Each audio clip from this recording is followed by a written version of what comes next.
केंद्र है जो न केवल मानवता की आस्था और भावनाओं को बल्कि उनकी आत्मा की गहराइयों को भी अपनी ओर खींचता है।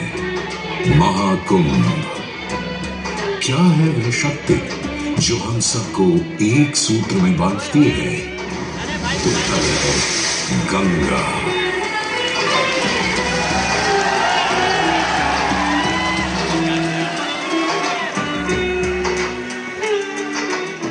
किंतु गंगा क्यों? क्योंकि गंगा कोई नदी नहीं है, आस्था की अविरल तरल धारा है गंगा। विश्वासों की वाहिनी, संस्कृतियों की सरिता है गंगा।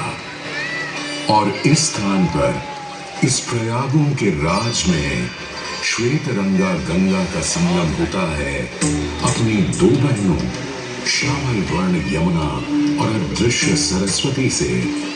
और इस त्रिवेणी संगम के कारण ही यह जगह इतनी महत्वपूर्ण हो जाती है।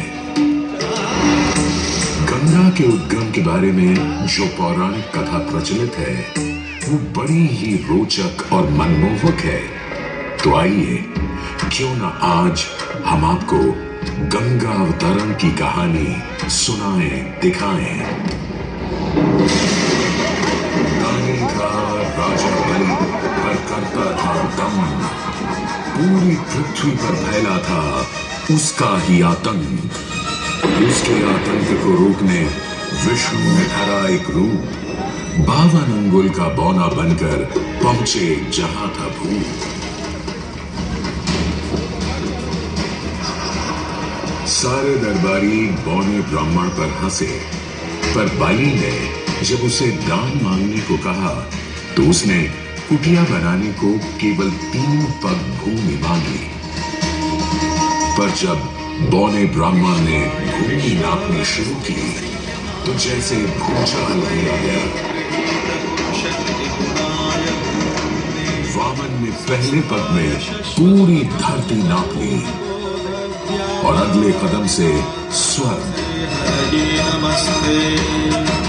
ब्रह्मा जी ने भगवान विष्णु के चरण होकर उस जल को अपने कमंडल में भर लिया। और अब वामन अवतार ने अपना तीसरा पग बलि के सिर पर रख उसे पाताल लोक भेज मुक्ति दे दी।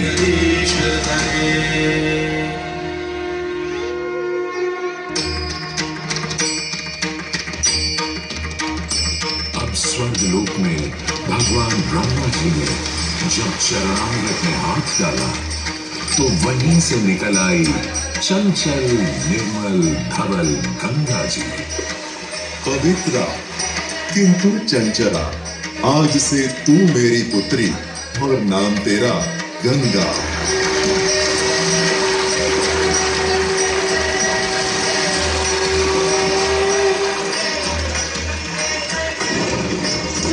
उधर कुछ समय बाद सतयुग में इक्ष्वाकु कुल के सूर्यवंशी राजा सगर ने सारे संसार को जीतने के लिए एक अश्वमेध यज्ञ का संकल्प किया। सुने सुने सुने, सब सुने, यह चिन्हित पूजित धवल अश्व जहां भी जाएगा वो भूमि राजा सगर की मानी जाएगी। यदि किसी ने इस अश्व को रोका या पकड़ा तो उसे सगर के 60,001 पुत्रों और उनकी लक्षाधिक सेना का सामना करना पड़ेगा।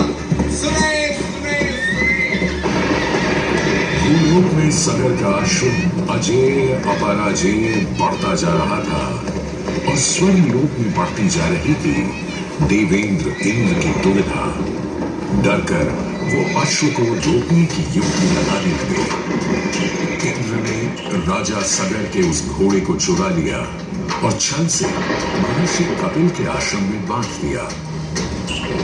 घोड़े को खोजते हुए राजा सगर के 60,000 पुत्र महर्षि कपिल के आश्रम में पहुंचे।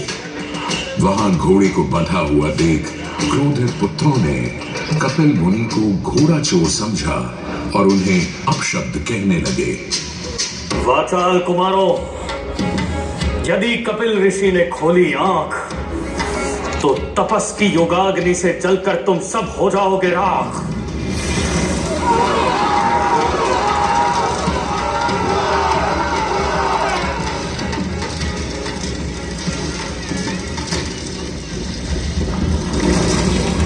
उधर सगर थे चिंतित, न अश्व का पता था न पुत्रों का कोई समाचार।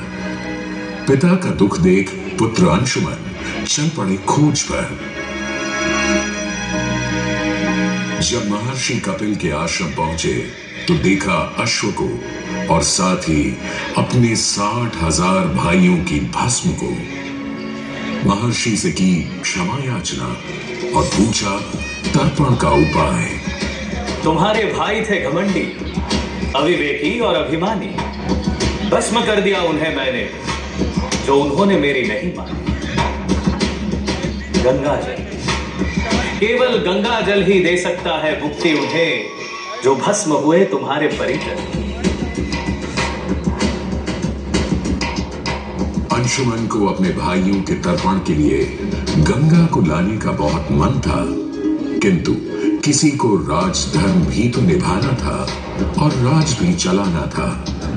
देखते देखते 7 पीढ़ियां गुजर गईं, पर 7 पीढ़ियों के बाद समय आने पर राजकुमार भगीरथ ने राजा बनने से साफ मना कर दिया।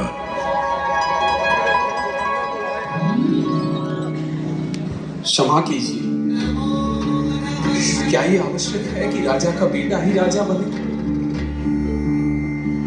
मैं पहले तपस्या करूं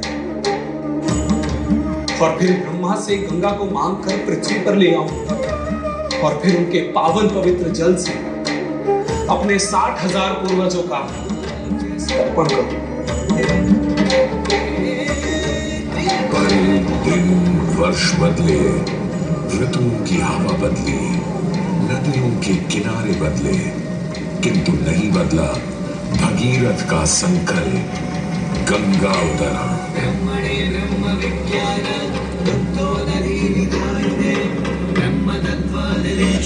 पुत्र भगीरथ, हम तुम्हारे तप से प्रसन्न हैं। बताओ क्या आशीर्वाद चाहिए?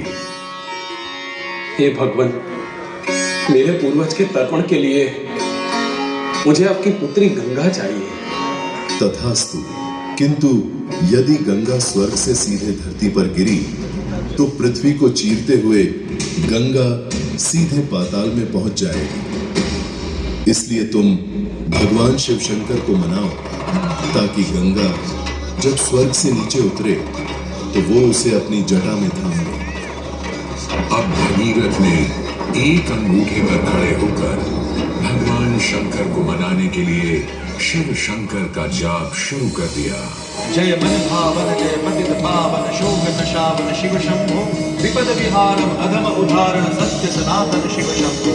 राज वचन हर जल जन यन वर धवल वरन तन शिव शंभो। मांग लो पुत्र, कोई भी वर मांग लो आज। हे प्रभु,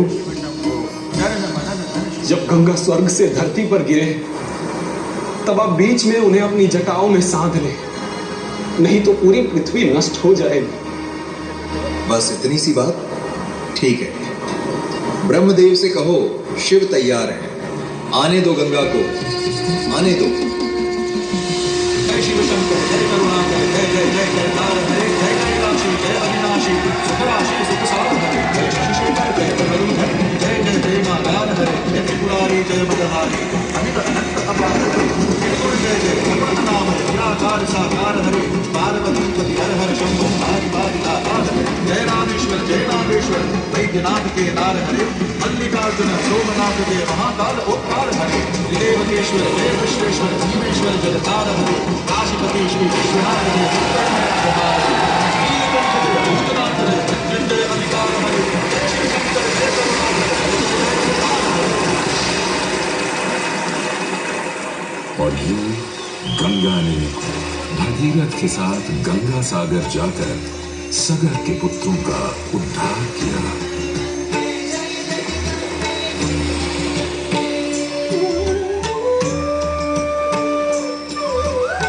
साथ ही वह भारत की सबसे महत्वपूर्ण नदी बन गई।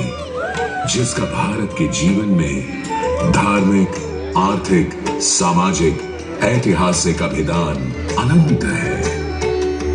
हे मां गंगे, हे जगदम्बे, हे मां गंगे। मोक्षदायिनी गंगा का यमुना और सरस्वती के साथ त्रिवेणी संगम मोक्ष का संगम है। प्रत्येक 12 वर्षों में यह महाकुंभ का स्नान करता है सर्व सिद्धि प्रदान और देता है मोक्ष का वरदान। हे मां